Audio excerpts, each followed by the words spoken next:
ఆడ జన్మలో ఉన్న అద్దాన్ని వెతికాను, అమ్మాని పిలుపుకై అల్లాడిపోయాను. చిన్న నోట తొలిసారి అమ్మాని పలికితే ఆడ జన్మను నేను గెలిచానుకున్నాను. పురిటి నొప్పుల బాధ ఈశ్వరా, తల్లి పార్వతిని అడగరా శంకరా.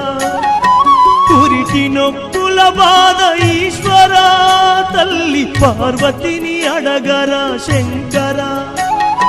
తల్లిగా పార్వతికి ఒక నీతిని, ఈ తల్లి గుండెల్లోన చితిమంటని. రాతి బొమ్మల్లోన కొలువైన శివుడా, రక్తబంధము విలువ నీకు తెలియదురా.